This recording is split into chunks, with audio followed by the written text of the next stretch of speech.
लाचारी, बेबसी और अंतहीन दर्द। क्या उस व्यक्ति की पीड़ा की कल्पना की जा सकती है जिसने देश की रक्षा की कसम खाई थी लेकिन परिवार अपनी पत्नी की रक्षा ना कर सका। उसकी बेबसी की कल्पना कीजिए जब उसके घर को आग के हवाले कर दिया गया, उसके फसलों को बर्बाद कर दिया गया। उसके दर्द की कल्पना कीजिए जब दरिंदों की भीड़ उसकी पत्नी के कपड़े नोच रहे थे। पूरे बदन से एक एक धागा उतार देने के बाद भी मन नहीं भरा। सैकड़ों की भीड़ ने हैवानियत की हदें पार कर दी।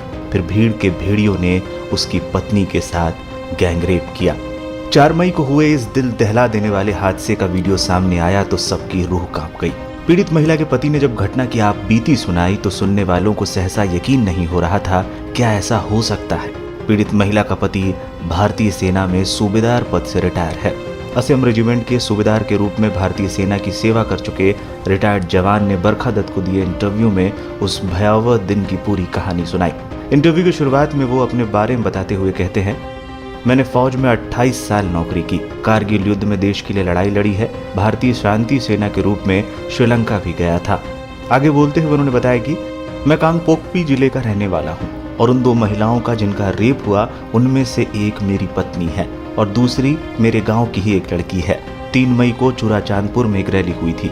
रैली खत्म होने के बाद 3-4 बजे से ही हिंसा शुरू हो गई थी। मेरे गांव में मैतेई और कुकी दोनों समुदाय रहते हैं। उसी रात को अचानक हम पर हमला हो गया और भीड़ ने घर जलाना शुरू कर दिया। 4 मई की सुबह गांव में एक बैठक हुई और फिर हमले शुरू हो गए। उन्होंने चर्च जलाना शुरू किया और फिर घर जलाने लगे। भीड़ के हमले से बचने के लिए रिटायर्ड जवान अपनी पत्नी और गांव के कुछ लोगों के साथ पहाड़ी की ओर भागे थे। उन्होंने बताया, गांव से जान बचाकर भागने के बाद हम लोग एक पहाड़ी में छुप गए थे, लेकिन भीड़ के कुछ लोगों ने हमें देख लिया और हमारा पीछा करते हुए आए और हमें पकड़ लिया। मुझे मेरी पत्नी से अलग कर दिया गया। हजारों की संख्या में लोगों ने हमें घेर रखा था।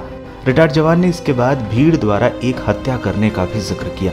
हमारे साथ एक परिवार था जो मेरा भाई लगता है। उसकी बेटी के साथ कुछ लोग रेप करने की कोशिश करने लगे। लड़की का छोटा भाई अपनी बहन को बचाने के लिए उन लोगों से लड़ पड़ा, लेकिन लोगों ने उसे पीट पीट कर मार डाला।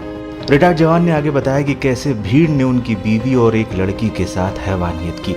मेरी बीवी और लड़की को धमकी दी गई कि अगर कपड़े नहीं उतारे तो गोली मार देंगे। पूरा नंगा करने के बाद लड़की और मेरी बीवी के साथ गलत काम किया। इसके बाद पीड़ित ने अपनी बेबसी के बारे में बताया, मैं सपने में भी नहीं सोच सकता था कि कभी कुछ ऐसा होगा। मैंने देश की रक्षा की, लेकिन आज निराश हूँ कि रिटायर्ड होने के बाद मैं अपने घर, अपनी पत्नी और साथी ग्रामीणों की रक्षा नहीं कर सका। मैं दुखी और हताश हूँ। मैं चाहता हूँ कि उन लोगों को कड़ी सजा दी जाए जिन्होंने घर जलाए और महिलाओं का अपमान किया है।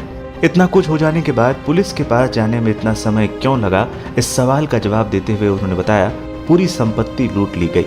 मेरे घर को आग लगा दिया गया था। हमें धमकियां दी जा रही थी। हमारी हिम्मत ही नहीं हुई कि गांव के पास वाले पुलिस थाने में जाए। हम एक गांव से दूसरे गांव भागते रहे और गांव से काफी दूर जो पुलिस थाना है वहां जाकर FIR दर्ज कराई थी। जब ये पूरी घटना घट रही थी तब क्या वहां पुलिस थी और पुलिस ने क्या किया, इस पर बोलते उन्होंने बताया, जब भीड़ ये सब कर रही थी तब वहां पुलिस जीप थी। पुलिस की संख्या कम थी, लेकिन पुलिस ने हमें बचाने के लिए कुछ नहीं किया। क्या आपको अब भी डर लगता है? क्या आप अकेला महसूस करते हैं? इस पर बोलते हुए उन्होंने कहा, मैं अकेला महसूस करता हूँ। मैतेई लोग संख्या में ज्यादा हैं, हम कुकी लोग कम हैं। हमारे साथ जानवरों जैसा बर्ताव किया जा रहा है, मारा जा रहा है। हमारी लड़कियों के साथ रेप किया जा रहा है। उनके साथ कैसे रहें, कैसे अपनी जिंदगी बचाएं?